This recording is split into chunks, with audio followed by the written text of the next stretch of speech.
मसनूई ज़हानत यानी एआई को किस तरह से पेचीदा कानूनी फैसले करने के लिए तैयार किया जा रहा है। आज हम इसी मौजू की गहराई में जाएंगे। हम देखेंगे कि एक एआई को वो कौन सी हिदायत दी जा रही हैं जिनसे वो कानून की ज़बान बोलना सीख रहा है और इंसाफ के पूरे अमल में अपना किरदार अदा कर रहा है। तो सबसे बुनियादी सवाल यही है जो आज की हमारी सारी गुफ्तगू का मरकज़ रहेगा।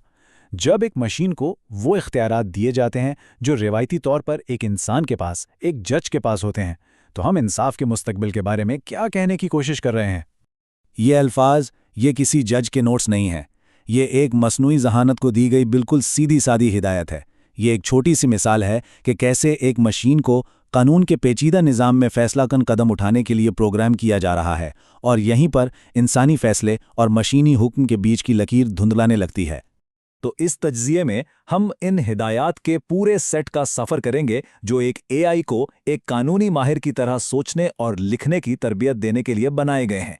ये हिदायत हैं तो कोड की ज़ुबान में, लेकिन इनका मकसद है एक अदालती हुक्मनामा तैयार करना। हम देखेंगे कि किस तरह एक एल्गोरिदम को ना सिर्फ हक़ाइक़ का तज्ज़िया करने बल्कि पहले से तयशुदा नताइज पर पहुँचने का हुक्म दिया जाता है। तो आइए सबसे पहले और शायद सबसे संगीन कानूनी फैसले की तरफ चलते हैं। क्या किसी शख्स को उसकी आज़ादी से महरूम कर दिया जाए? ये एक ऐसा फैसला है जिसके बहुत गहरे नतीजे होते हैं और अब एआई को भी इस अमल में शामिल किया जा रहा है। अच्छा, इससे पहले कि हम आगे बढ़ें, ये समझना ज़रूरी है कि आखिर ये जिस्मानी रिमांड होता क्या है।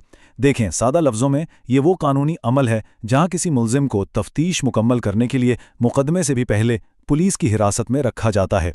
ये किसी की भी आज़ादी पर एक बहुत बड़ी पाबंदी है और इसका फ़ैसला बहुत एहतियात से किया जाता है क्योंकि ये बराह रास्त बेगुनाही के तसव्वुर के उसूल से टकराता है। इस सारे अमल को ठीक से समझने के लिए हम एक मिसाल का सहारा लेंगे जो इन हिदायत में बार बार इस्तेमाल हुई है। ये शाहिद इमरान नामी एक फ़र्ज़ी मुल्ज़िम का केस है जिसके ज़रिए एआई को अलग अलग कानूनी सूरत हाल पर ट्रेनिंग दी जा रही है। और अब यहाँ बात सबसे ज़्यादा हैरानकुन हो जाती है। एक ही केस, एक ही जैसे हक़ाइक़, और इसी बुनियाद पर एआई को दो बिल्कुल मुख्तलिफ, एक दूसरे से उल्ट नताइज पर पहुंचने का हुक्म दिया जा सकता है। एक तरफ इसे कहा जा रहा है कि रिमांड दे दो और दूसरी तरफ कहा जा रहा है कि दरख्वास्त मुस्तरद कर दो। इससे एक बात तो बिल्कुल साफ हो जाती है कि एआई खुद कोई फैसला नहीं कर रहा, बल्कि ये सिर्फ एक आला है जो दिए गए हुक्म पर अमल कर रहा है। अच्छा, तो ये तो बात हुई एक फैसले की, लेकिन अब हम एक कदम आगे बढ़ते हैं और एक मुकम्मल दीवानी मुकदमे के मुख्तलिफ मराहिल को देखते हैं। यानी वो मुकदमात जो फौजदारी नहीं होते, जैसे कि जायदाद या मुआहिदे के झगड़े। यहाँ एआई का किरदार सिर्फ एक हुक्म जारी करना नहीं, बल्कि पूरे कानूनी अमल को शुरू से आखिर तक चलाना है। तो यहाँ हम देखते हैं कि एक पेचीदा दीवानी मुकदमे को एआई के लिए बहुत आसान मरहलों में बांट दिया गया है।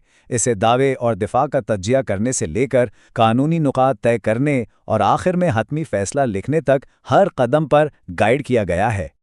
और यहाँ एक बार फिर वही बात सामने आती है कि एआई को सिर्फ सबूतों का तज्जिया करने के लिए नहीं कहा जा रहा, बल्कि उसे पहले से तयशुदा नताइज तक पहुंचने की हिदायत भी दी जा सकती है, जैसे कि मुकदमे को खारिजी करना है या फिर मुद्दई के हक में फैसला देना है।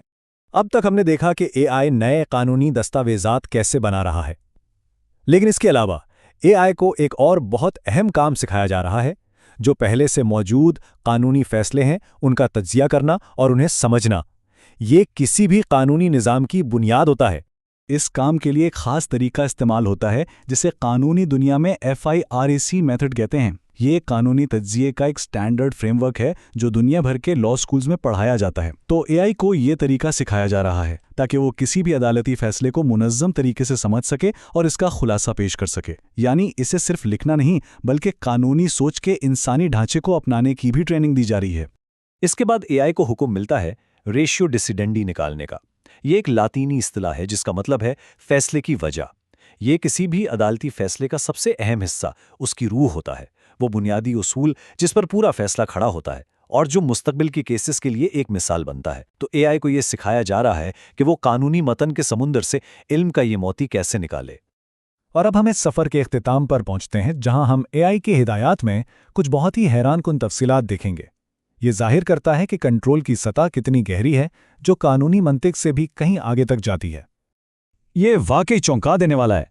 एआई को सिर्फ ये नहीं बताया जा रहा कि कानूनी फैसला कैसे लिखना है, बल्कि ये भी कि उसे किस सॉफ्टवेयर में लिखना है, सफ़े का साइज़ क्या होगा, हाशिया कितना छोड़ना है, और यहाँ तक कि फ़ॉन्ट का साइज़ क्या होगा। यानी कानूनी मंतिक से लेकर टाइपोग्राफी तक हर चीज़ कंट्रोल की जा रही है। और ये सब कुछ हमें अपने आखिरी और सबसे बड़े सवाल पर लाकर खड़ा कर देता है। जब इंसाफ एक पहले से लिखी हुई स्क्रिप्ट के मुताबिक फराम किया जाने लगे, तो फिर इंसानी जज की बसीरत, उसकी हमदर्दी और उसकी हिकमत का क्या मुकाम रह जाता है?